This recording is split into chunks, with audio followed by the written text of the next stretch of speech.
Knowledge is more valuable than money. Why? Because money will be spent or lost, but knowledge will stay with you forever. That's a true statement. Hi, my name is Mando Ramirez. Knowledge is power. What you don't know is costing you money. When it comes to financial wealth, people don't have a clue where to start or where to begin. Sure, we have some ideas, but to say we have a solid game plan to achieve wealth, no we don't. The truth is, thousands of Americans are struggling to stay out of debt. Many of them are working paycheck to paycheck. Others have college degrees that are unemployed.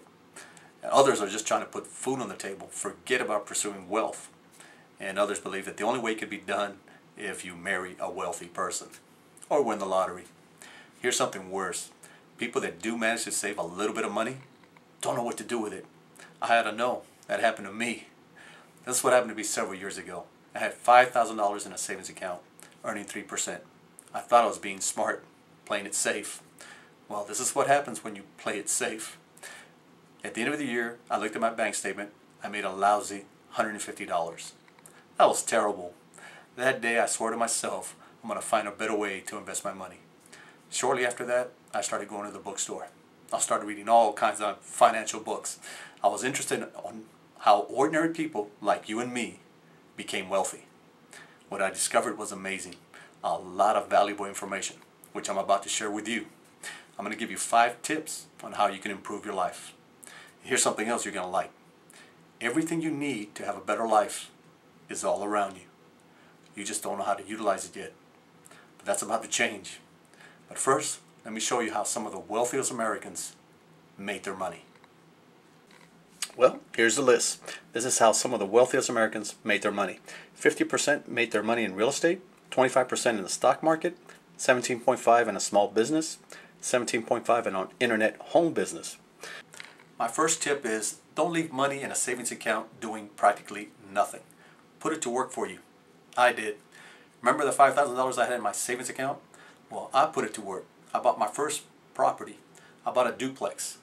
Now, after it was all said and done, I was making $400 a month. Now, just in 1 month alone, I had already doubled more than what I was making in my savings account. At the end of the year, I was making $4,800. Now, you tell me, what would you rather make? $150 in a savings account or $4,800 in real estate? Yes, I was excited. I knew I was on the right track. Tip number 2. Now, some of you might be asking, well, I don't have that kind of money to invest. Where am I going to get that kind of money? Home equity loans. When home equity loans became available in Texas, only a few people knew how to use them. The rest were careless and irresponsible.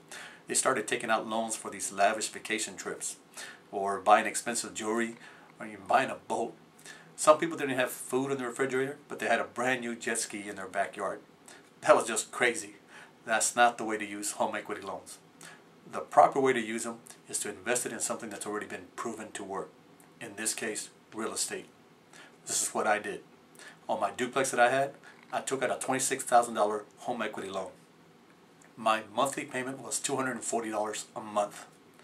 Guess what I did with my $26,000? I bought 2 more duplexes, and I was rating them at $400 each. That's $800 more. You think at the end of the month I had enough to pay that $240? You better believe it. And I still had a profit of $560 a month. That's the proper way of using home equity loans. Now, if you don't own a home, your parents probably own a home free and clear. They're sitting on a gold mine and they're not utilizing it. Now, I don't know how close you are to your parents, but this could be a win-win for both of you. If you could explain your situation to them, how you can both benefit from this, then they'll probably help you and you can help each other. That's my advice for number 2. Tip number 3.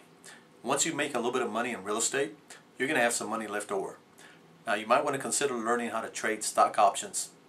Now, it does require a little bit of training and a little bit of skill, but the rewards are well worth it. You can make anywhere between 10% or 14% on your investment. Now, you might be thinking, well, I could just turn it over to a brokerage firm and let them handle my funds. Now, do you really want to do that? They have about 30 clients. Do you think they're really going to watch your money as carefully as you will? Probably not. That's why it's important that you learn how to do it yourself. Watch this clip. The stock market is closed. It is 309, and I closed with a profit of 309 here, and then earlier I made 188 for a total of $497.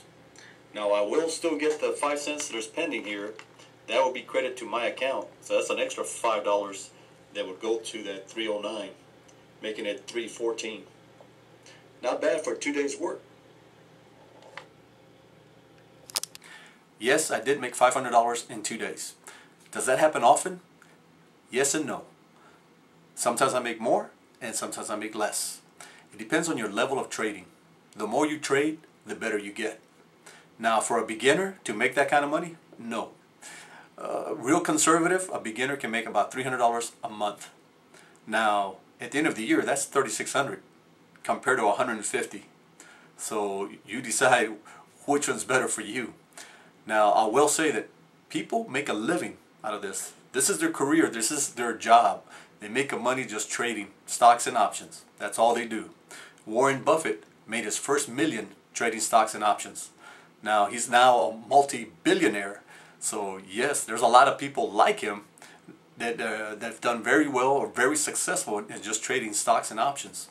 So definitely, you definitely want to look into this and don't ignore it. That's all I've got to say to this one.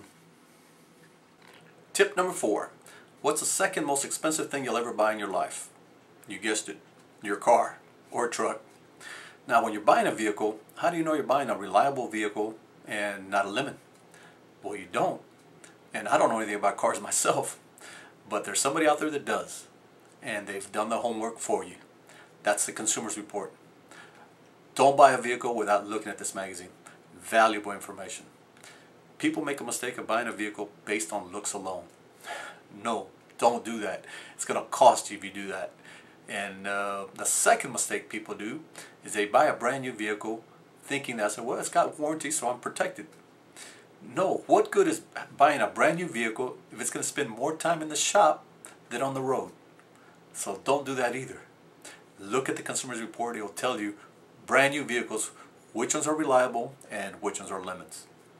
Now here's where the Consumer's Report really kicks in. It's when you're buying a used vehicle. The Consumer's Report goes back 5 years on any make. Doesn't matter. And that's valuable information when you're looking for a used car. Tip number 5. Don't ruin your credit. Here's a survey that was done on which age group was being affected.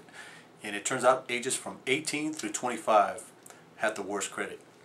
And here are the mistakes they were making. The first one, they sign up a 1-year lease agreement at an apartment complex. And they live there maybe 3 or 4 months and they wind up breaking the lease. That's how they get bad credit. That's one of them. The second one, they buy a car. A very expensive car, and they make the few payments and then they can't afford to make the payment anymore, so the car gets repossessed and they place them in bad credit. That's number 2. And the third mistake young adults make is cell phones. They sign up a 2-year agreement, and before you know it, they find a better phone, something they like, somewhere else, so they wind up breaking the contract with that particular cell company. And that ruins their credit there too.